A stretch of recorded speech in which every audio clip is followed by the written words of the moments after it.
Welcome to week 6. It's a pivotal moment in this trajectory. And we're going to assess, take note of where we are now, and reconnect with what a successful experience would be for you, because I want to make sure that we're on track for that for you. And so this week, I turn it over to each of you in terms of it's all check in. Hold on. Check in. Things are flashing. Check in with where you're at, questions and answers, and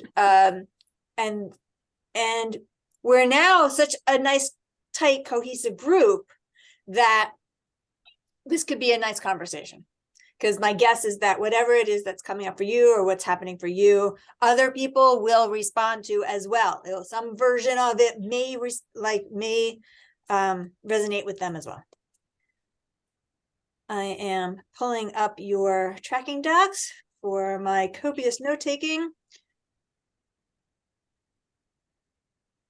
No, that is incorrect. Here we go. Okay. All right. So when we last left off, we were flipping our patterns into equal and opposite. So you can take action to create the world you want to see, create the life you want to lead. We could start with that.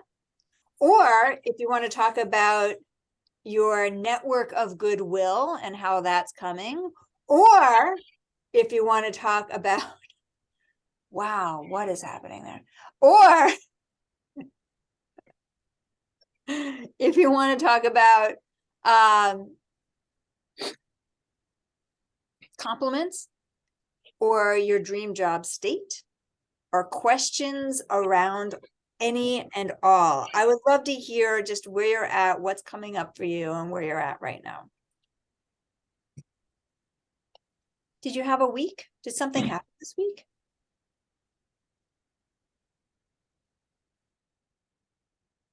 I could go. You could? I always like going at the end because everyone else says things that I'm like, oh, that's even. So I'm like, but I'll go. I'll give it a shot.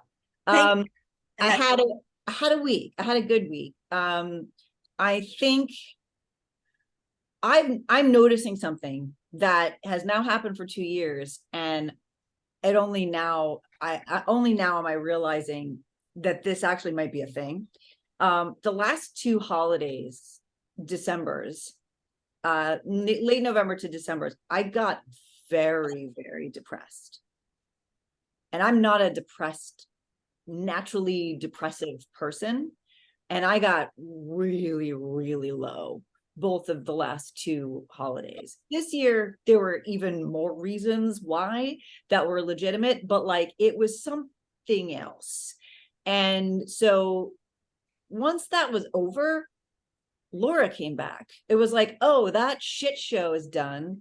And that weight of whatever I've been putting on or whatever I've been expecting by the end of the year, something that I set in my own brain, or I don't know what it is. I haven't sorted it for myself, but like the minute it was over and that was behind me, like I was alive again. And so that's clearly something I have to be aware of in December's forward, right? But I didn't realize it until I so quickly came out of it again. And that happened to me last year, and I put it on the COVID, and it finally hit me. I was fine the first 2 years of COVID, and then because I'm an introvert. So the first 2 years of COVID, I was like, this is just my life normally, and then all of a sudden that solitude last year, like bit me in the ass. So all that to say, once it was past me and January started, that like flame came back, that sort of energy came back that I'm normally have. And I took a good look at my space. The room I'm in right now is my office, and it used to be a writing room.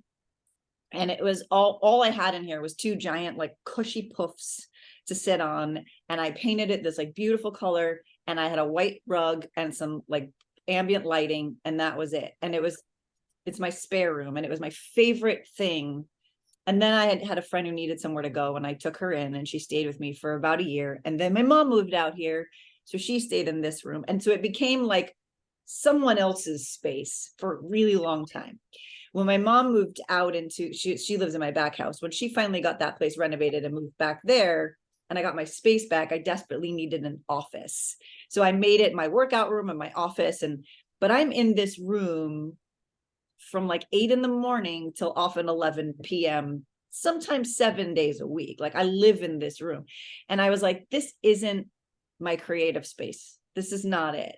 So I literally redesigned my entire house in the last week to create myself a creative nook in the other part of my house so that it's separate from the place I do all the work that's heady, you know? So I spent the week doing that. I haven't gotten the furniture yet, but I moved everything else. I redid everything. I mean, everything had to move because this couldn't fit here and that couldn't fit there and that went better over here. So I moved the piano. I mean, you name it. Most of it by myself, which I'm injured, so it was really hard. But I was able to do it. My brother helped me with the heavy stuff. But the positive thing that came out of it was I was like, fuck this. I'm using my mornings. My schedule now, I'm trying it, is mornings are for me. So whether that's for me as a human, whether that's for me creatively, I'm not doing any shit I don't want to do till after lunch or after I've worked out after lunch. So like, fuck it, it'll wait, which is really hard because at some point that's going to bite me in the ass when I'm really like, fuck, I'm missing every deadline. But for the moment, it's working. So I spent the mornings either working on script edits and things that I like really needed to do that I was having trouble putting down in December because my brain wasn't there, and also rearranging my space. So energetically, there's a shift for me, and I like preserving the mornings, even if I didn't do anything writing wise, or if I just cleaned my tea shelf yesterday. Like I have so many teas and there was like stuff. I was like, this is expired. What am I doing? So I like did things like that, but it was like, because I moved the table, now you can see the shit cabinet. Like I had to do all of that. So like getting it to be where like I visually am appreciating my space again. And that was a big one for me. So that's, I probably have more things, but that was my biggest week thing. Wow. What a shift in your energy too. Does anybody else see it or feel it? Or is it just me? Wow, Laura. This is who I am. And that's not, that other person isn't, you know, and I don't like being that other person, but sometimes it just happens. And then when it happens, I can't see a way out for a while. Exactly. And I guess I didn't clock that it happened in like a calendar segment. Like it was something that really didn't realize till January 2nd when I was like, I'm doing all this shit. Why suddenly a day later? Like I was fine. Yeah, I don't know, but this is who I am normally. And so it's hard for me to present that other. It's fine. I mean, I'm fine to present it, but it's like, it doesn't feel good. I'm like, no, I want people to know the person that's like,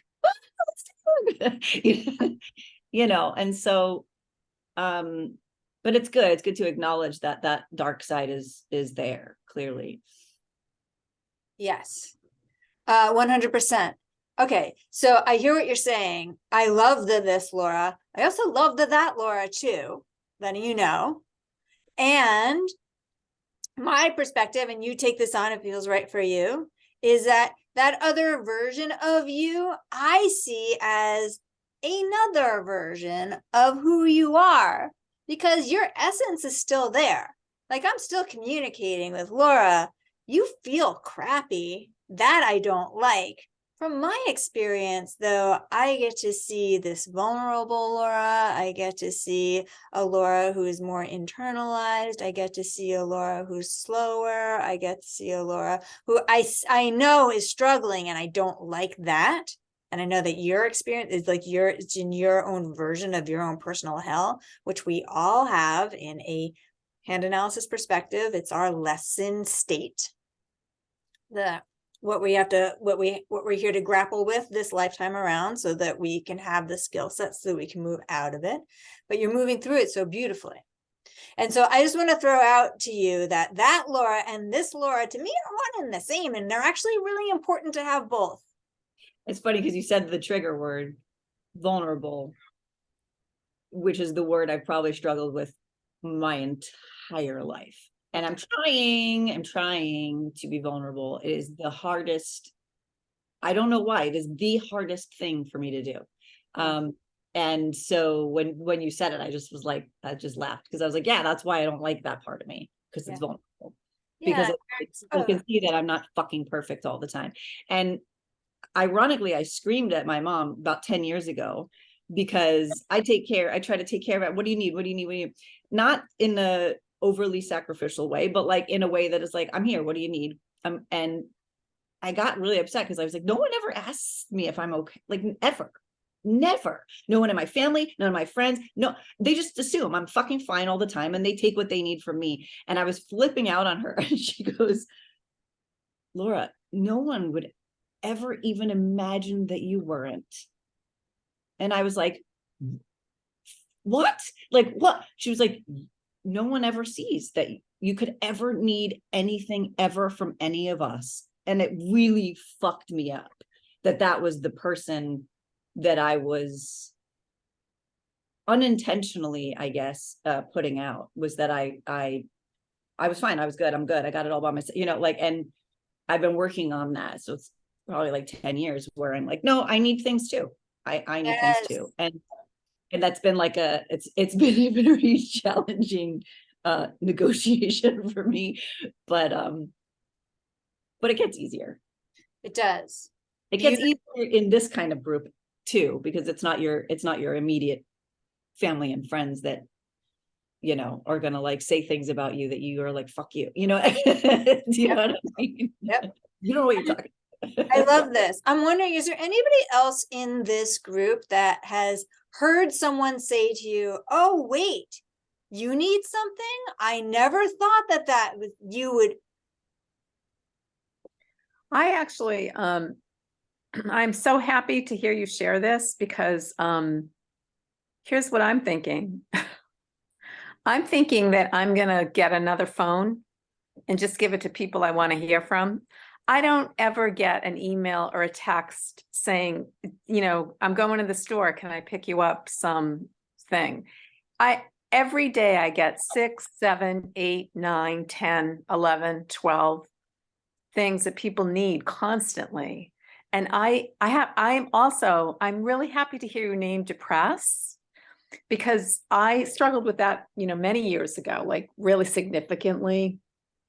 But not in decades, not in decades, but I'm wondering if it's, if I'm up against that, certainly that feeling, I wouldn't call what I'm having anything near that I experienced when I was in my 30s, but I definitely have had a really stuck week. I feel very resistant. And part of it is that, what Laura just named, part of it is that I just don't really know who I am if I'm not giving all the time. And I'm also up against, what's that? Yes, we're going to talk about that. That's great. And I'm up against my resistance too. Like, I just feel like all I want to do is sleep. I'm so tired. Yes, I understand that. So that's another. So Nancy, we're going to talk about that. We'll talk to you next. But yes, if I'm not giving, then who am I? That is the trajectory of someone who goes from from sacrifice into service. If I'm not sacrificing myself, who am I? Yeah. What? Yeah. So yeah, we will talk about that. And I thought of you, Stephanie, when I'm just going to out you, when Laura was talking, because I know that you're the go-to person in your family too. Like, does anybody ever say to you, hey, mom, hey, Stephanie, what is it you need? Has anyone have those words ever come out of any of your family members' mouths? Not typically.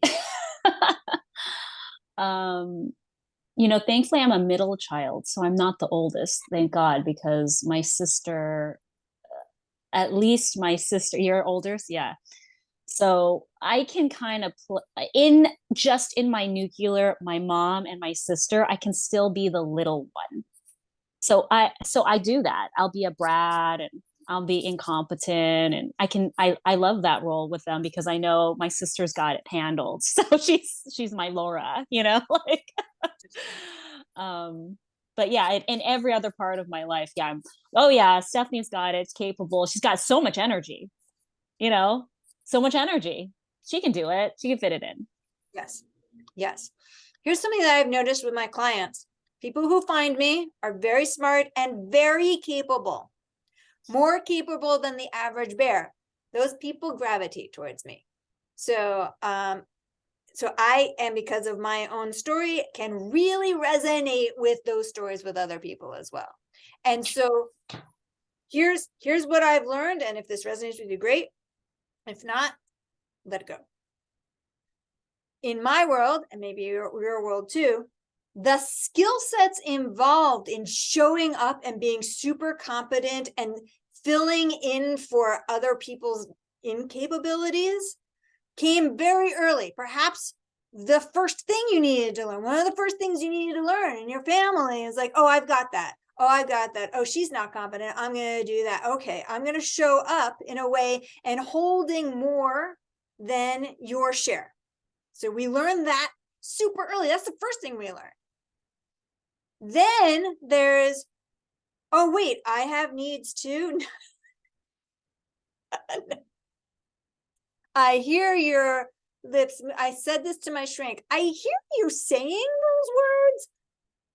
I don't know it. And then it's like, oh, and then it's the, oh boy, do I have needs. Oh, I have this well of needs that have not been met. I have a well of needs that have not been met. Why can't you see this? Why can't you address this? Right?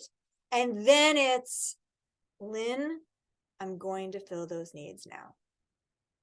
That situation didn't exist anymore. That doesn't exist anymore. I'm the adult now. I am going to learn how to get these needs met. That's the trajectory. And in that, it's, and this is the fucker. Will you help me with this? That skill set. Does that make anybody else want to die when they say that? But the more we are able to work that and work that skill set and work that skill set and learn how to delegate and learn it, instead of going, yeah, no, I got it. Ask and ask and ask. Boy, the experience of you gets to be doled out amongst many people, and you can start to show up more and more in an easeful place, being more and more filled. Does that resonate with anybody? That trajectory? I don't know. What, me? Oh, and go ahead. Go ahead, Steph. Yeah, all of that. I have so much to say after you just said that. I don't even know where to begin. But you just saying like the whole, can you help me with that? I had worked with a life coach before, and one of the exercises was to identify the people I looked up to that wear a similar hat to me. So let's say like it's the wife hat or the mom hat or the business, so is there someone in my life that like I look up to or am envious of, or think they'd have it all, whatever it is? And so the exercise was to do that. And there are two women in my life who, working moms, seem to have it all, extremely successful, they're just doing it. And when I finally, during COVID, I had a conversation with one, and she's just like, well, I ask for help. I was like, oh, that's how she does it. because there is no way that she could do it, you know, when she's a lawyer and if she's in trial and she's working on whatever she's working on, she has her parents there.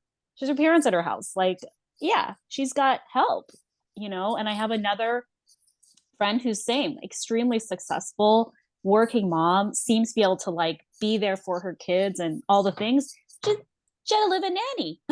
She's like, well, not live in, but like she had a nanny for a time where she was like, I can't do it. I need to hire her from this time to this time. I'm just going to invest in that. And I was like, oh, okay, that makes sense to me. You have to ask for help, or you have to invest in that. The energy that I want to put out, you know, I can only put out so much. So I have to reinvest that energy. Exactly. Yeah. Then for me also, and I don't know if this resonates with you, with me, it was the verbiage of support. I needed to learn what it was like to feel supported. I didn't know what that felt like. Mhm. And I'm just gonna, because Laura and, actually, most of us, except, so Nancy, we have all gone to a retreat at one time or another, a retreat. And I've gone to it 11 times, or maybe even 12 times. I remember the first time I went to this retreat, it was the first thing I brought in there. I said, I don't know what it's like to feel supported, and I want to learn what it's like to feel supported. And I made that a conscious effort of like, now I'm going to learn what it feels like to feel supported. And then 6 months later, I was like, oh, this is what it's like to feel. And I've been building on it ever since. And it goes organically to a deeper level. And right now I feel, and it's gone into my spiritual practice, I feel so supported. Like but it was such a conscious choice for me to decide I need to learn how to feel supported and then practice that skill set. So I had to make the conscious decision. I need to learn how it feels to feel supported. Because then all the other things, oh yeah, I know I should call this person. Oh yeah, I know I should get a nanny. Oh, I know I don't. It becomes it takes it from the cognitive, I know I shoulds, into I am going to commit to myself how to feel this.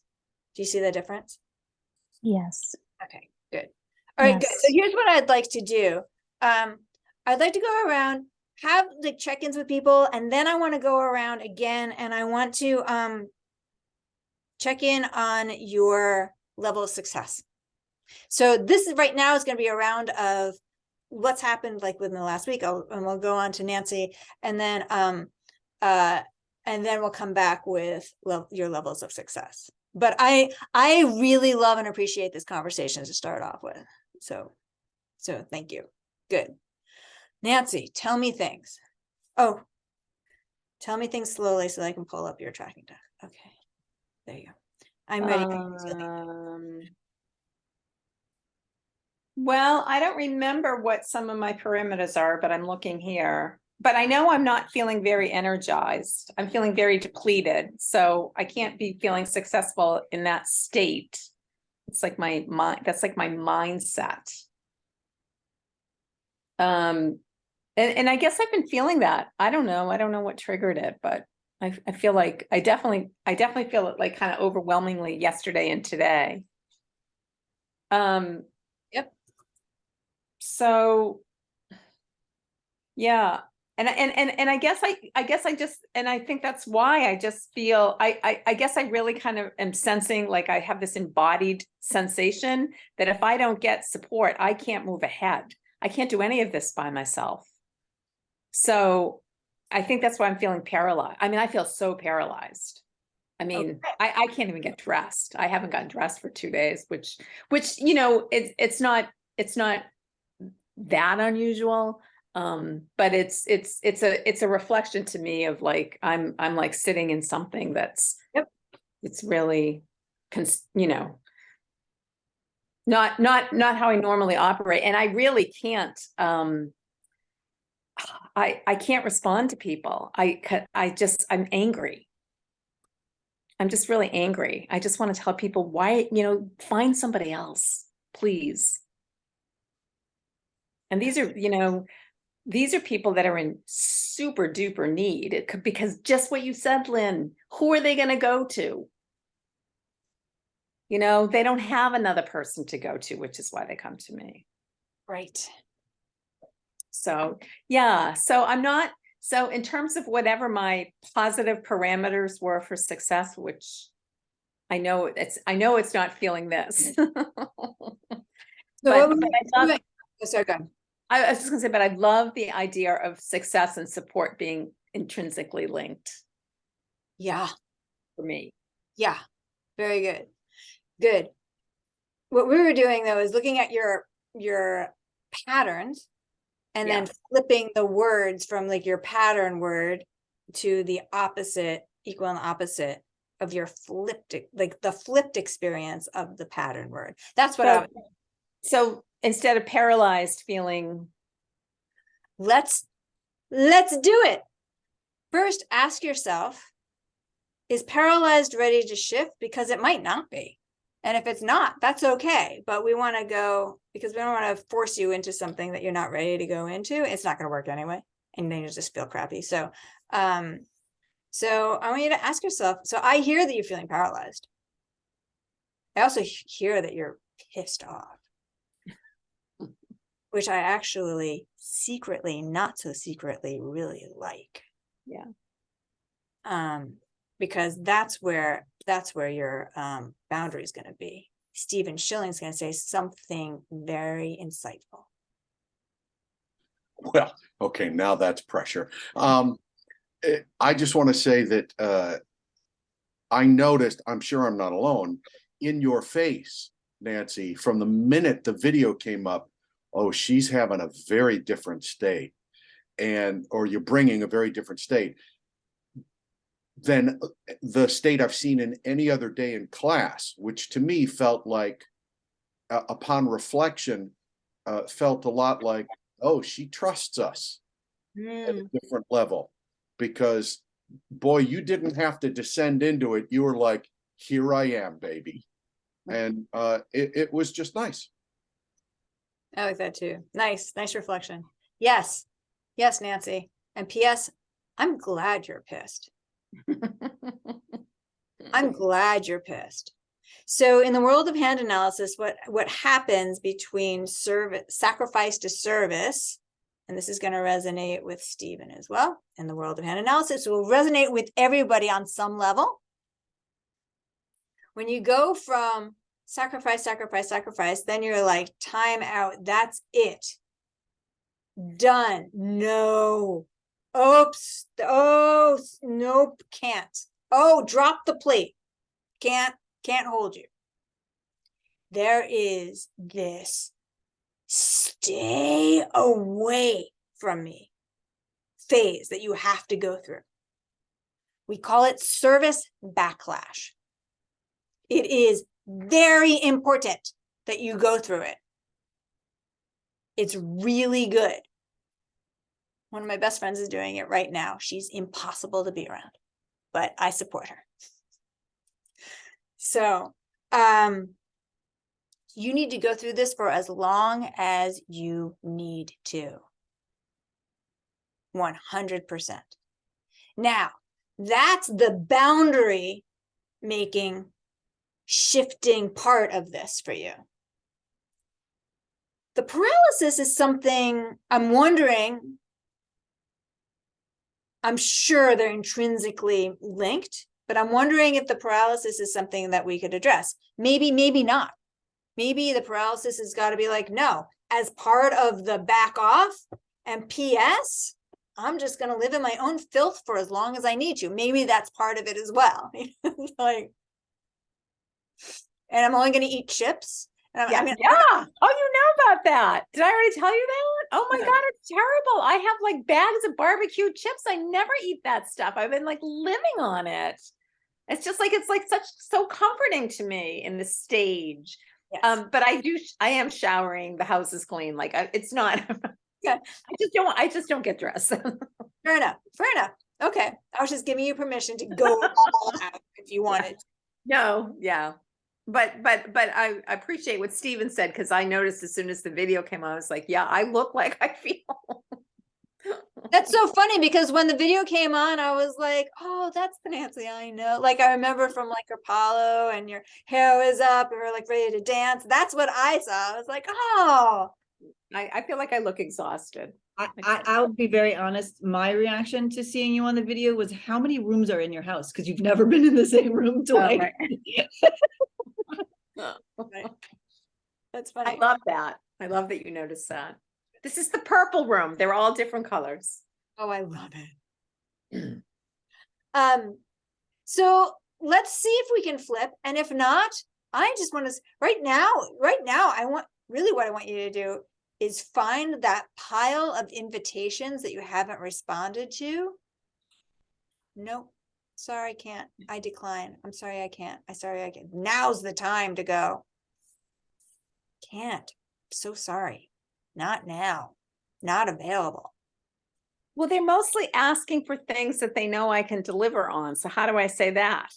I mean, it's not they're like, one person wants a recommendation for a therapist, one person wants, you know, it's that kind of thing. Yep, I understand. Here's all right, let's play with it and let's come up with a response that feels that's in alignment with who you are. First verbiage that comes up for me is I'm sorry, I'm not going to be able to get to it for a week.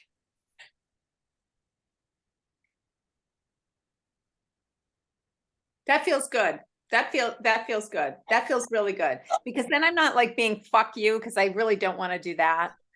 But I'm not gonna, it's not urgent to me. It may be urgent to them, but it's not urgent to me. In fact, I have like that's just one of like 4 that's hanging out in my as a text message.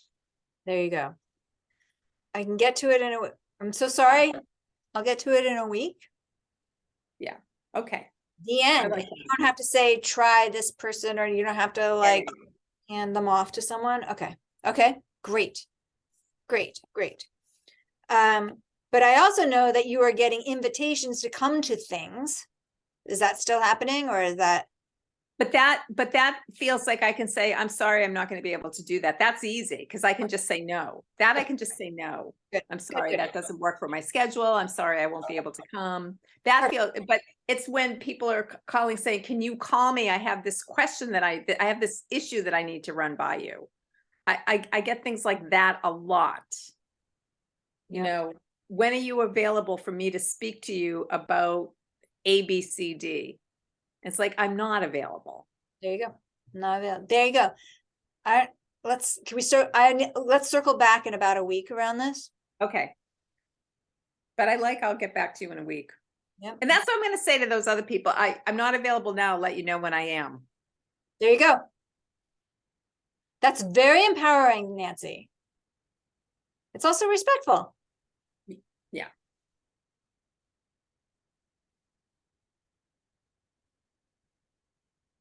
This is good. And P.S. that takes you out of paralysis. It does. I already feel it. I already feel different in my body just by writing it down. Okay, good. So then we don't even need to, so you have done paralysis. You've moved out of paralysis. Yes, I feel empowered, and I feel very empowered that I was seen here. So yes. Yes. We need you to be empowered because we need you to be unstoppable. Nice. Okay. Stephanie, tell me about your week.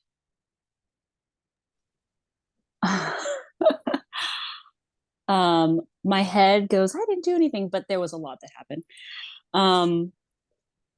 When you guys left me, I was like, whoa, I really uncovered a really big loop, and it was so fortunate that I had that time with you guys to like flesh that out, because I have used that over and over this week to keep me in alignment. So the thing that I left with when I last saw you guys was, we were going through patterns, and my pattern was like, oh, I'm not enough. but Yeah. then to flip it, I would be confidently abundant. But then what I want to do with that is basically give it away. And then so I give and give and give, and then I start to feel my other pattern, which is I'm sacrificing, and then I clearly can't give to oblivion, so then I start to feel not enough again. And so there I am.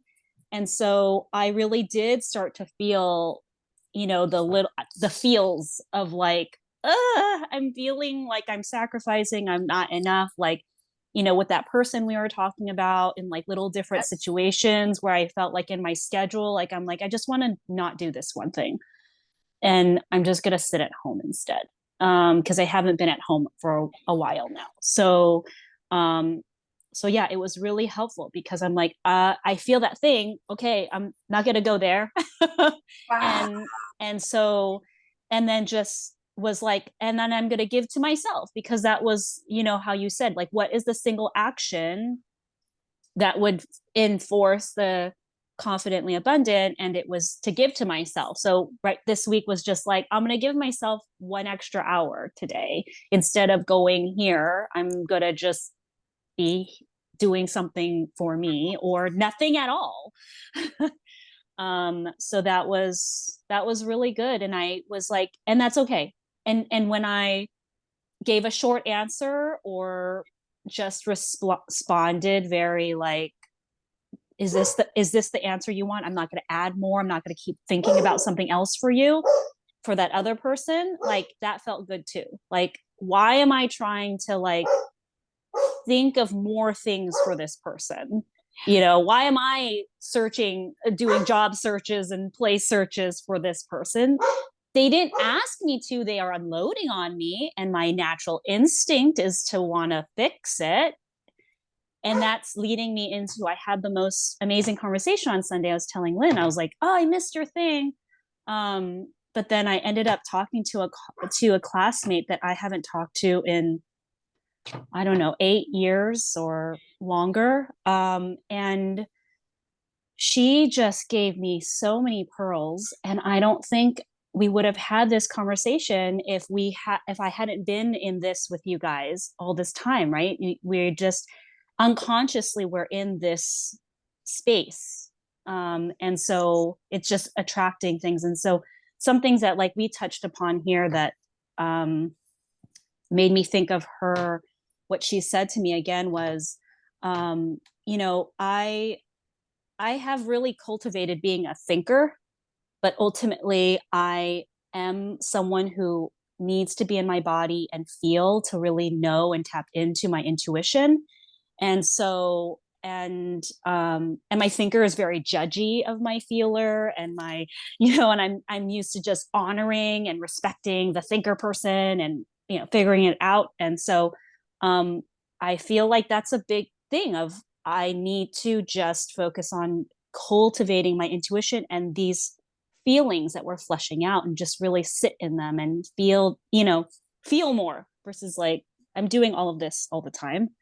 And then the other things that she had talked to me about was, she was going through all these myths. She's like, I don't know if this is going to resonate with you, but these are the myths, based on all these questions and things you're telling me about, I wanted to share. And so there's so many that like resonated. And one was, a myth was, if I want to be fulfilled, I have to serve, and then I'll be worthy to receive. And I'm like, oh, well, yeah. Yeah. Okay. Yeah, I see working on that. Like, I see how that's like working on everything. And then the other thing is, if I only know how to fix and I only know how to help, then people who need to be fixed and helped and broken will always find me. I will bring that out in everybody I find. I was like, okay. So yeah, that was big. This is amazing, Stephanie. So many amazing things. So I'm going to go back, and I actually want to raise a glass to you. I'll Because take it. when I heard you say, that you can actually feel when you start to go into sacrifice, or feel when you start to go into not enough, that to me was like breakthrough, fantastic. We need to celebrate you.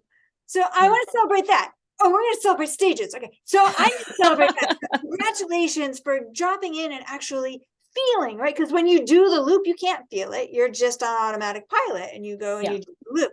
So boom, you feel it.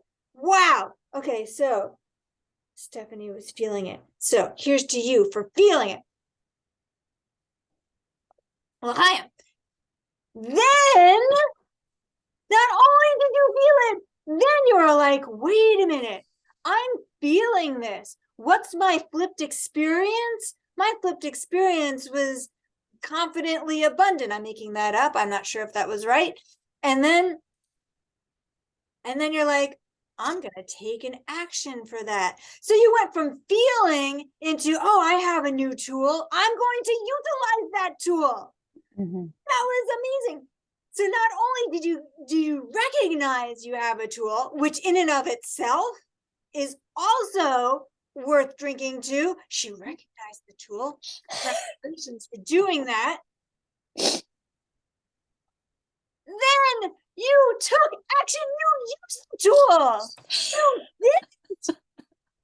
I'm going to give to myself. I'm going to give myself an hour to do something, or I'm going to give myself an hour to not do something. That, boom, you have broken the cycle. You did it. This is a lifelong cycle, a pattern. Yeah. I'm getting chills as I'm celebrating you. I am so excited about this.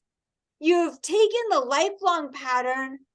You broke the cycle, you felt into it, you took a new tool and you were reinforcing a new path. Yeah. Congratulations. Oh my gosh. Here's to you, Stephanie. Congratulations. Wow. I am so impressed by you. So impressed by you. That's wonderful takeaway. That's a wonderful takeaway. And then look what happened. Yeah. You created that space for yourself. Your old classmate comes in and you connect at that new, deeper level where you are seen, and you can just go deeper with it. Because then there is someone who can reflect back to you who you are, sees you, and listens to you and says, here's another pearl, and can be in there with you. Yeah. Congratulations. Wow. So then you very quickly reap the reward. This, my friends, is a fantastic example of when I shift my internal world, my external world reflects it. Stephanie shifted her internal world. She went from not enough to her flipped experience, which I can't remember. I'm going to call it abundantly confident. Confidently. You're right. I don't remember what it was. But she goes, okay. And then she goes, I'm going to take an action. So that's her internal world. She shifted her internal world.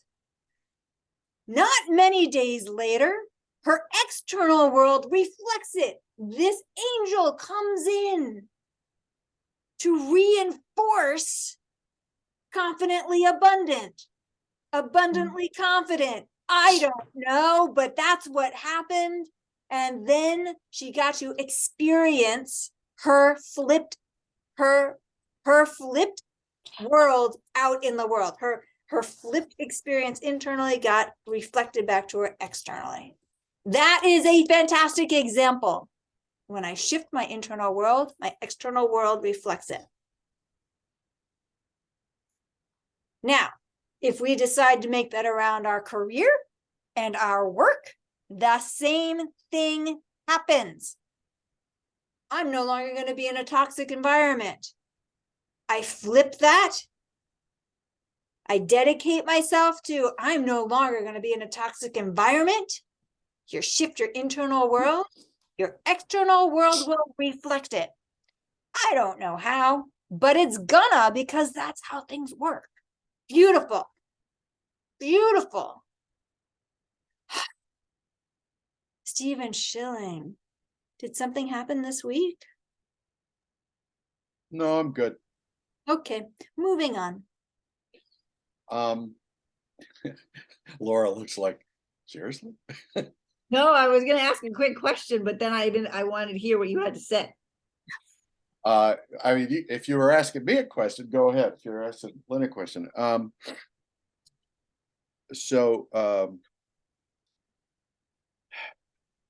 Yeah, it's been I'm feeling honestly today kind of amnesiac about the last week because it's felt kind of full in a lot of weird ways. Meaning last week I was talking about needing to find new ways to up my income, and then that involved me having to actually, one, decide to not fall back on my old patterns of panicking and calling people I knew who might have work and saying, give me whatever shit work you've got, I will do anything, because me making money is more important than me doing a job that matters to me.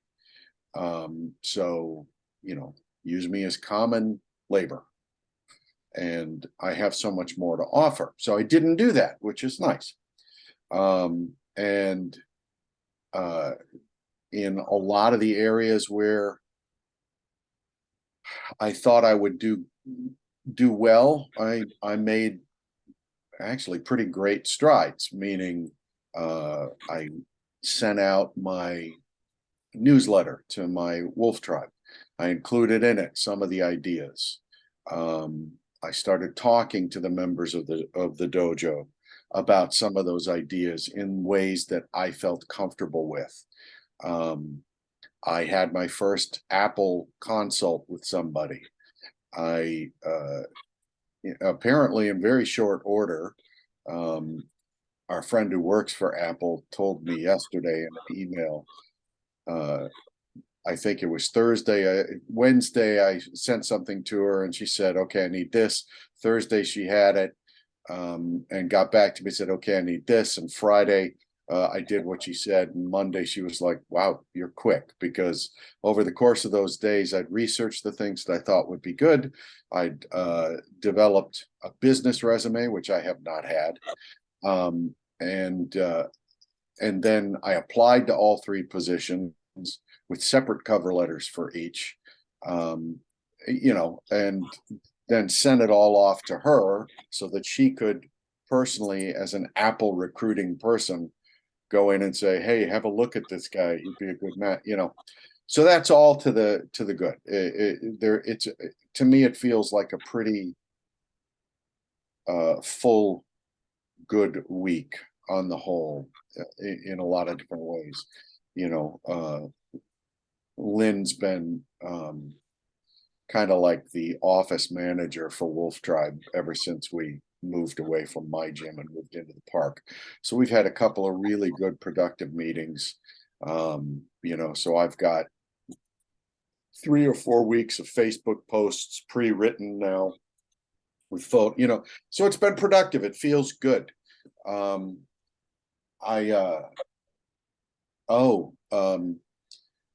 I've been getting some amazing returns on the network of Goodwill. I mean, Jesus H. Christ, it's kind of blowing me away. Some people do exactly what I say. They send me 2 or 3 sentences, but the vast majority of people are sending me things that are paragraphs long. I've even gotten a recommendation letter from somebody. And it's nice to read these things, because the number of them allows me to have a broader perspective on what I'm putting out into the world. And it's remarkably consistent across it. and the outliers are fun as opposed to surprising. My best friend's wife, Amber, who's known me for 30 years, 20 years. God, we met in New Mexico back in the late 90s. So over 20 years. She's known me a long time. And she was a student when we first met.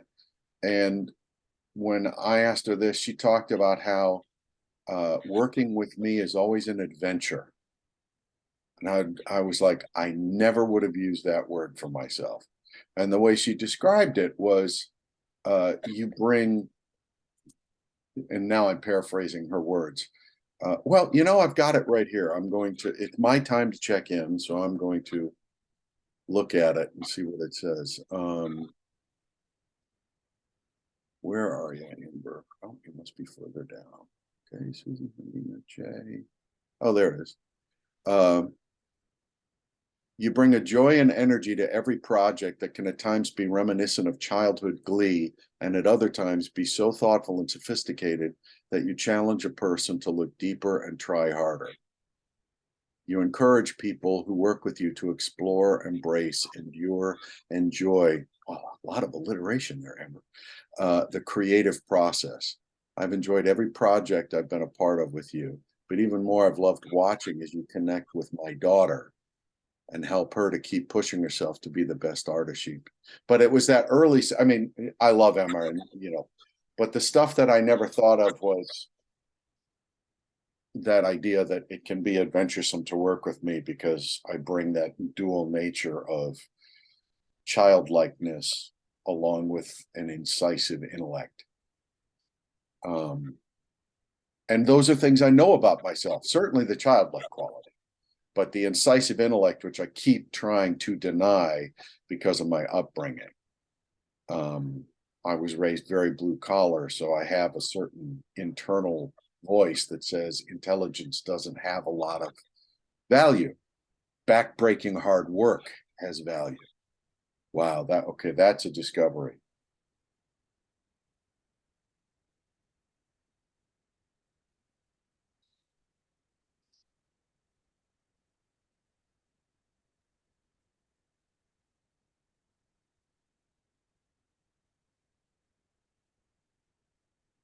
Yeah.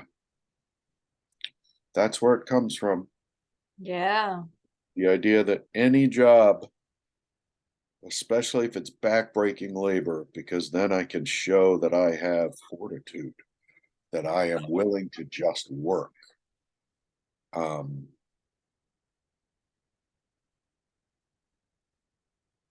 hate it. I've spent so many years now. I don't even like to say the terms lazy or hard work anymore. I'm like effortful. I'm perfectly happy to put in appropriate effort. And that at times that is a lot. But I don't like to think about it as work or hard work. There's something that's internally for me is almost evil about that term now because of how I've punished myself with it. So, but that was an in the moment realization. So Wow. Major realization. Let me ask you something. Is it something that's ready to shift? yeah. I'm already kind of shifting it. I've been working on it forever. I just didn't realize. Wow, how far back it went. Right. There you go. Laboring, that being a laborer was the most noble thing in the world. Right. Wow. And not to, I don't want to denigrate labor or laborers. And I feel like I'm doing that in trying to realize how that's been a negative label for me. Yeah. So. Yeah. You're so much more than that. I mean, you are that. You can totally accept that. And you're here for something more.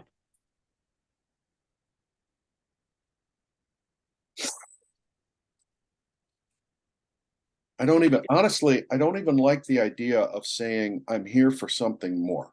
Okay, I like it better to say, I'm here to do my thing. yes, That's not more than somebody else. fair enough. It's just, I want to do my thing. Why must I be conscripted to being a shoveler of dirt? Why is that more noble than me being a teacher who's goofy and kids like? I don't get it, but I believe that at a level that hurts. Yeah.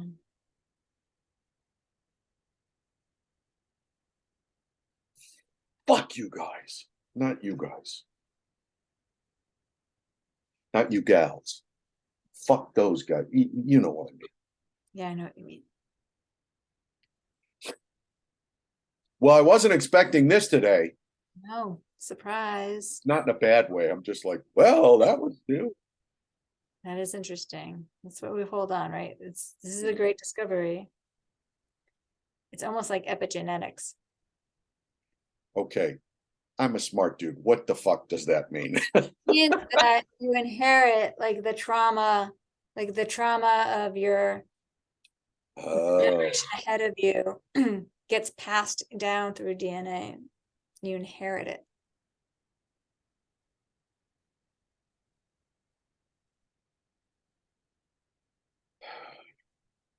These beliefs are very deep. Yeah.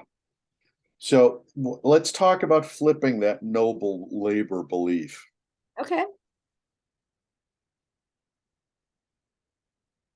Yeah, and I want to flip it to something that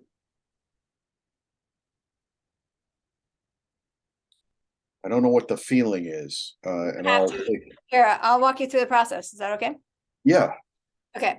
So noble labor makes you feel what? trapped. Trapped. Okay, great. That's where we're gonna flip. Ask yourself, is trapped ready to be flipped? Can it shift? Or do you have to feel trapped right now?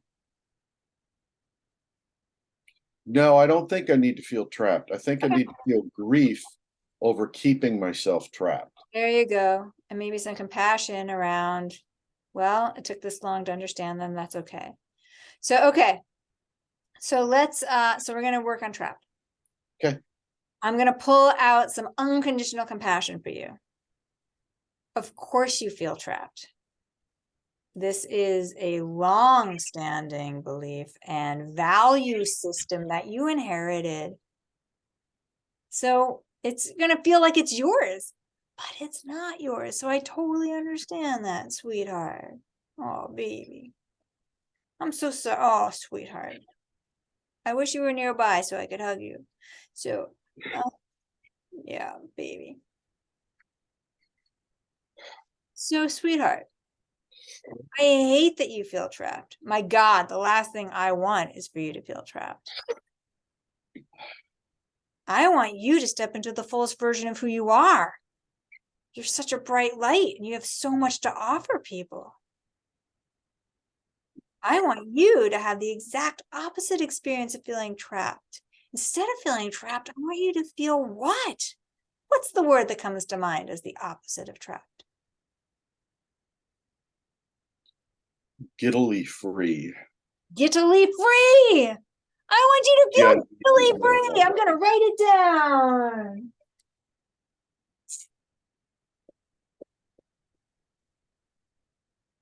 Sounds like Geddy Lee. I want to feel Geddy Lee. No, that's not what I mean. Giddily free, joyfully free. Giddily free, joyfully free.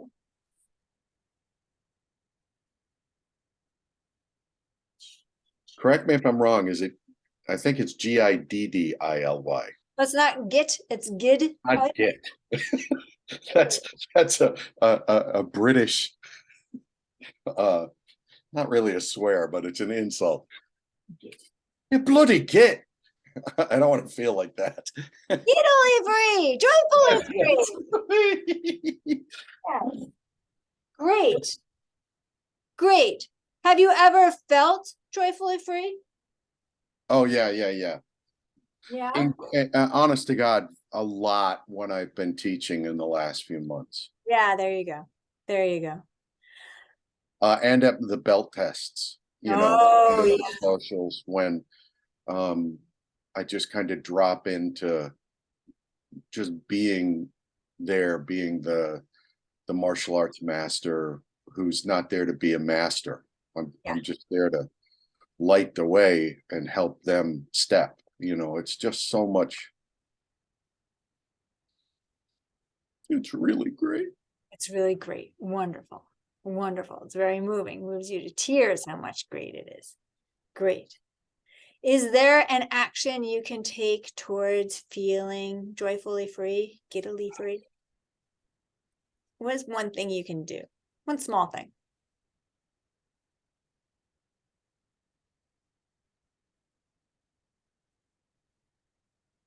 Well, there's two things. One is very precise and one is very general. The general one is to let myself, like kind of spend some quiet time and just kind of let myself feel into that giddily free, continue grieving, but keep switching into how it feels. And then I'm going to get to teach. So that's also helpful. But the small thing is I haven't remembered to reach out to Laura about coming to her place and teaching her some Wing Chun. And to me, that would be a nice small action to do. Okay, great. So teaching Wing Chun helps. So that's good. I want to do like a real action, So like the teaching helps you feel giddily free, joyfully free. Yeah, so I'll get to do that tonight. But I just, when I saw Laura, I wrote a note. It's in my notes. I gotta talk to her. So, and Laura, you could say no, I don't have to come by. I just, we talked about your interest in, so I'll do that. I'll get in contact with Laura and And have a conversation about Wing Chun. No, we're gonna schedule for me to come over and teach her how to kick my ass. Okay.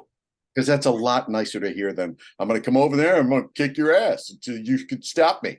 It's not really what it's about. When and where are you doing that? Stephanie, where are you located? I'm located pretty far from you, I think. I'm in a Torrance area. Torrance. Like Redondo Beach, Gardena, Manhattan Beach. I South would Bay. totally get together. We could talk and meet halfway. Meet at the beach. That's a fun thing to do. Lynn can come and, she's already doing it with me. And heck, all four of us could get together. I would love to do that. And Nancy, fly We'll out. be unstoppable. We could zoom you in, Nancy. We could do that too. So anyways, that I think that's a good action. Mostly I'm just feeling that sense of almost needing to hold whatever my little boy is. Yes. Beautiful. Yes, I think so too. Beautiful. Yes, oftentimes grief will come up when you're ready to go to the next place. Grief for not tending to yourself. Yeah, I've been beating myself up for a long time. Yes, you have. Beautiful check-in. All right. Can I interrupt for 1 second? Yes. I was watching this, I don't even know what it was, TV show, British show, I don't know. And there was a quote and I stopped, I hit pause, rewound it, and then wrote it down because I had never thought about grief this way before. And it was, grief is just love with no place to go. Oh, I like that. And I was like, for whatever reason, that was like I never thought about that before. And whether it's related to loss or whether it's just related to leaving something behind or whether it's related to self-grief. Like I just, when you guys were just talking about grief, I felt like I'm just going to tell them that quote. Love that. I love that. I heard that quote. Can you remember? I mean, from you, but I'm like, I watched that. I remember that, but I can't remember the show. I'll try to remember, but yeah, Okay. it really struck me. And I do have a question from earlier, Lynn, that Yeah. you used a term, and it's something that I've done, but I didn't know there was a term for it. And the way you explained it was even more, like, it was even stronger. When you were talking to Nancy earlier about when you need that time where you kind of like, you sort of stop responding to people, you gave it like it wasn't like something vacation, but what was the term that you used? Called a service backlash. Service backlash. Yep. Thank you. Service backlash. Stay away from me. I have no bandwidth for you. And it's reactive, and it's really energized. Like, stay away until it dissipates. And then, all right, Stephen, I want to ask you something.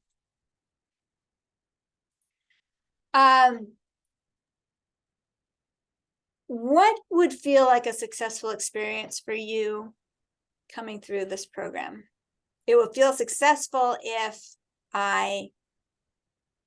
we're in 6 right now, and I want to make sure that you're going to have a successful experience. So what would feel like a successful experience for you? Honestly, it's two things, and one of them is already starting to happen to a certain extent.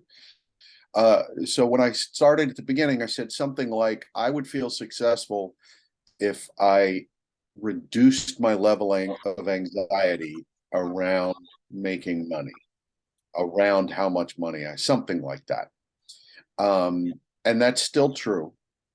But I knew when I stated it that has to do with actions, trying to take actions, and I've been taking actions. So I would like that to continue, and I would like to, by the end of the month, which I think is when we're done, I'd like to have generated some income and it's already planned, some of it, but to have generated and can say in pocket, this is the money that I made unexpectedly because I took actions. Great. And you can, shorten that or rephrase it however you need to. I love that. I love that. Good. So we're definitely on track for that. And I'll be right back. Okay. Unless I have to. Okay. Laura Cavalli, Yes, ma'am. what would make it feel like a successful experience to you at the end?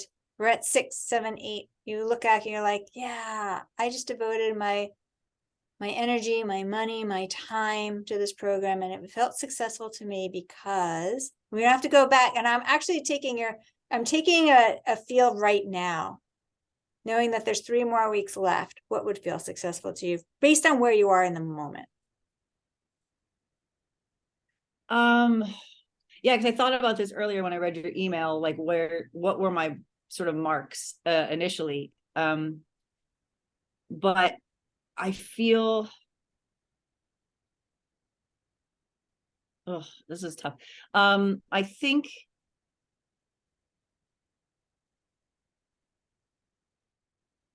if I had, because I've made some changes, but I think if I could sort of like really find a rhythm and really address some of the things that have been really sort of zapping my energy for so many years, I mean literally decades, to sort of further delegate. Like I've started the process, I've been working on this for a long time, but like to further sort of delegate and farm out what I don't absolutely need to do. And if my days could be balanced in a way that I make some sort of personal creative progress each day that I'm working, whether that's 5 or 6 or sometimes whatever. But if each day had that sort of Libra scale to it, and they weren't all just this one, you know,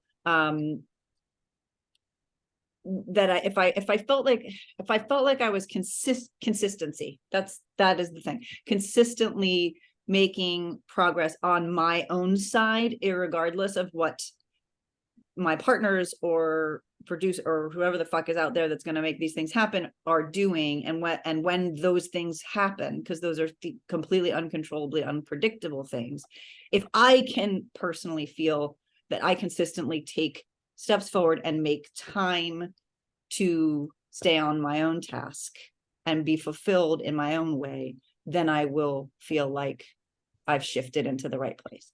Okay, great. Sorry, I took a long way to get This is that. great. This is great. And it feels to me that this new morning, so I'm gonna go right back to hand stuff, morning stuff before taking action in the afternoon, that seems to support that. So far, I have to figure out how to maintain it. But Okay. yes, it feels good. It feels good that even if my mornings, I don't feel like fucking doing anything, like that I'm allowing myself. And then what I have to figure out is, as it's overflowing, well, clearly that's what I have to unload. Like that's what I have to figure out how to unload, because if I can't accomplish those things in the amount of time I'm allotting, then I need help there. Which is Great. what I think I already knew, but I haven't figured out how to design that position. Someone asked me last week, I'm going to try to help get you this person. What do you need? And I was like, I don't even know, because it's one of those things where, and I'm sure everyone understands this, but it's like when you've designed everything and the way that it needs to flow and the way that it needs to work, like you can't be like, you do this part, because then you've lost the mechanisms that all work together, so there aren't any mistakes. And so that's the part that I have to figure out. How can I farm things out and not ultimately be doing more work to fix mistakes, you know? Yes. But this is where I'm working in my brain of like, how am I creating the support that I need? Very good. Do you know about how, are you thinking about getting a virtual assistant? I'm thinking about getting an assistant for all the bookkeeping work. Yep. They can probably need to be in home initially so that I can train them, and then yes, they would work remote. Fair enough. Good. Okay. Good. Stephanie, based on where you are right now, we have 2 more classes after this. What feels like a level of success? Like, how would you define a successful experience for you? It's a hard one too, but I'm gonna try to get out of my head, and I think that is really what it is. It's just like feeling more. I know that sounds so general and vague, but I just need to be, I just want to connect with the feelings and see what that feels like and recognize the feelings. And I think I've just been really in my head. I've been really in my head. Okay. And yeah. So, Good. I don't know if that's even like, here you go. It's my brain judging that. On a scale of 1 to 10, how much are you in your head? How much are you in your head? 10 being, I'm in my head all the time.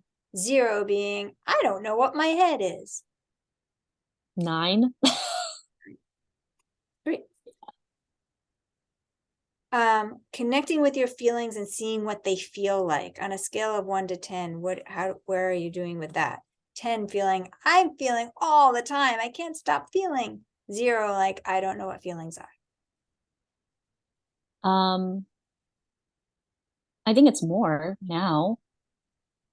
But it's still probably like 2. Yep. Okay. Great. Just weird. Yeah. Great.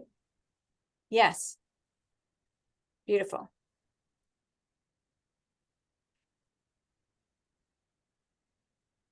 Nancy.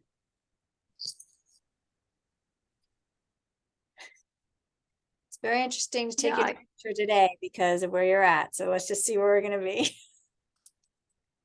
I just love what Stephanie just shared. I love that. I love that being that Likert scale. I feel the same.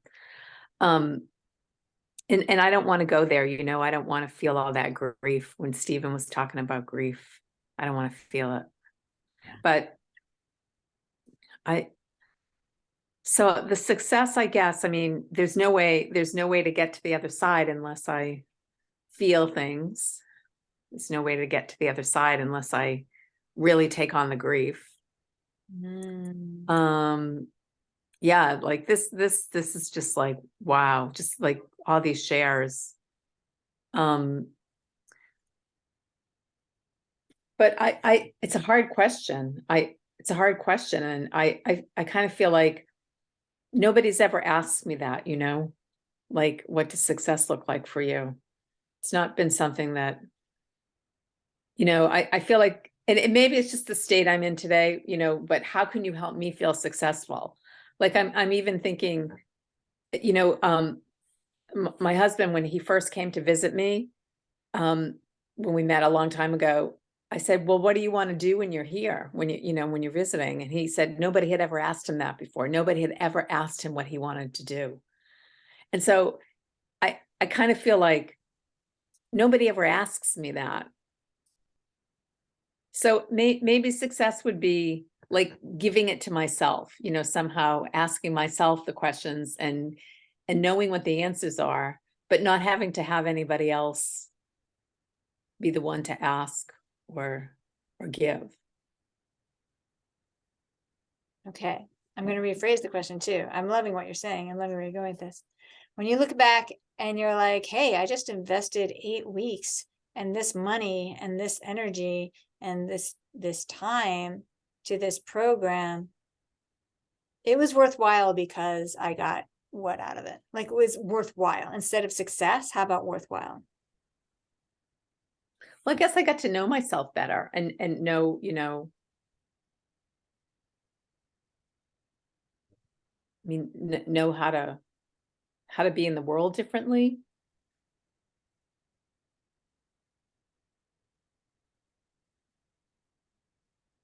Okay. Hold on. I don't know. I don't know. I mean, I guess I feel like, you know, what happens in 3 weeks when I'm kind of, I don't know. Oh, we actually hit your level of success. You did it already. I did. Good. I'm going to remind you, having the courage to do one thing differently than you have before doing it. Good. And then taking at least 3 action steps in that, like to have the courage to do it differently and then to take 3 action steps. I think you kind of hit it today. Now, that's my experience. You tell me, is that your experience? I'm going to make sure that you're having Well, I mean, you know, it's just like, it's kind of like it's the feedback you gave to Laura earlier, you know, like it was really, and I totally agree. Laura's like totally in a different space today, but you saw her in both of those. And I just feel like I'm in this, it's hard. I'm in this space that where I don't normally live. I don't normally live in this space. Oh. I mean, it's been a very long time since I've had these feelings. I mean, decades. And some of it is that I don't want to feel this. I know. So it's a hard, you know, and I have a hard time thinking, you know, time, investment, money equals something positive, right? Interesting. Like what if what I'm going to be doing for the next, I don't know, you know, 3 years is staying in my pajamas and doing nothing, never answering a text, never answering an email, never going to a party, keeping the house clean. I love to cook. So I'll be cooking. But that's it. Like, you gave me such permission last week when you said you could be powerful baking banana bread. I thought, you know what? That's what I'm doing. I'm just gonna cook. I love it. I love being with food, plants, and cats. I'm really tired of people right now. Yes. Not this group. I mean, I just mean, people as an entity, not Yeah. individual people. So, I mean, what if that's it? What if that's it? What if that's my path? I'm going to let you think that for right now. I happen to know that's going to be way more short-lived than that, but allow yourself that. If you were to give yourself that permission. And maybe that's it. Maybe that's it. Maybe the success is just the permission. I mean, I definitely glommed onto that last week when I was thinking powerful meant I had to fix something for somebody. And you were like, no, you can be powerful baking banana bread. And I thought, oh my God, that was like a life-changing comment that you made to me. I don't have to fix things to be powerful. Maybe I could be powerful like this. Maybe something will bubble up in this state. I have news for you. The state you're in right now is very powerful. Like, look, everyone's like, yes, Nancy, that's where you are right now is a very powerful place to be. Powerful does not mean going out in the world and rewriting social structures necessarily. That is also powerful. Right. Where you are right now is extraordinarily powerful. Yes. Yes, own that. 100%. So yeah. I'm interested to see what's going to happen in the next couple of weeks. So, and we'll see how long this phase lasts. But when you give yourself permission to have it for its length, that's where your power lives. To the best of your ability. All right. I am offering the second one-on-one with me. So this week, well, I'll give you my calendar. Should I just do that? Should I put it in the chat? If I put no? Oh yeah, no, because you're on the phone. I will send you my calendar link today and grab a slot. If we could do it this week, great. If not, we have to do it next week. We can do it next week. That's fine too. But I really want to help you position yourself so that you end this on a very positive note where you feel really good about the work that you're doing, and I can reflect that back to you, and we can get you to generate what it is that you're ready to generate in the world. Okay. Wonderful. Questions, comments, concerns? We have 5 more minutes.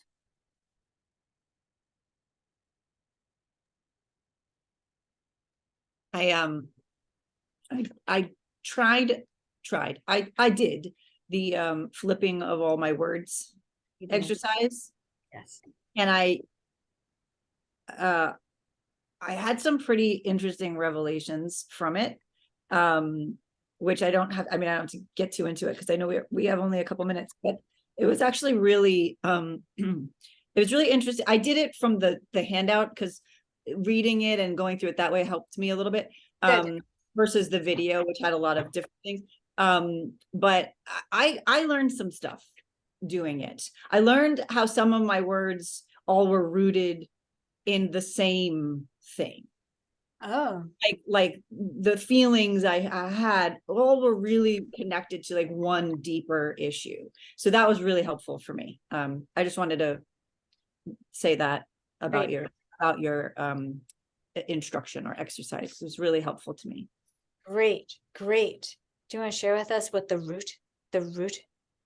I think a big part of it was not feeling my impact. being reflected back at me in the way that I want it to.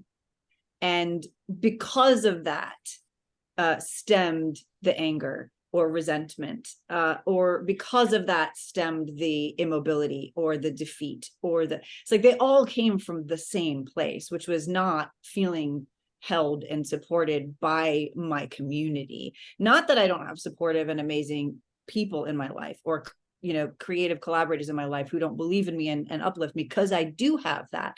It was that other thing, which I knew, but until I started writing each of the 6 things down, I was like, this is literally the same thing as the last thing I did. Even though it was a different feeling and it had a different journey, they all really rooted back to, when the fuck is it my time? When's it my time?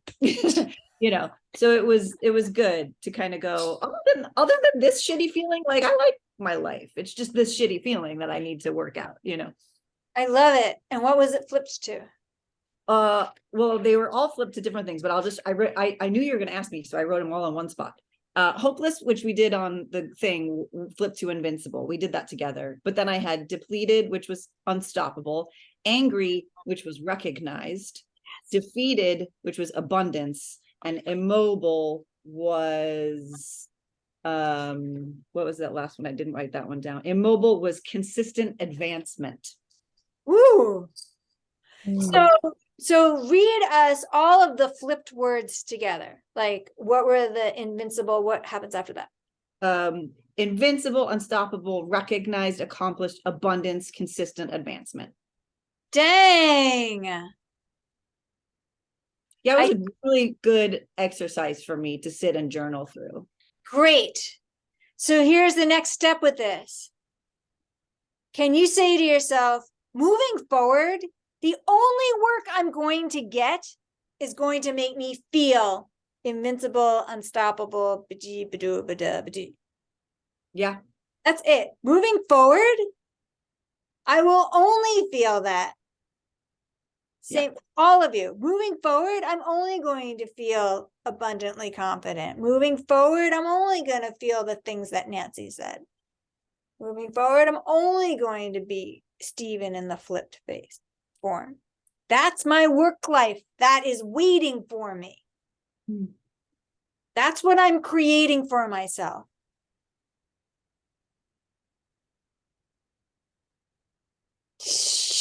Very powerful stuff, my friends.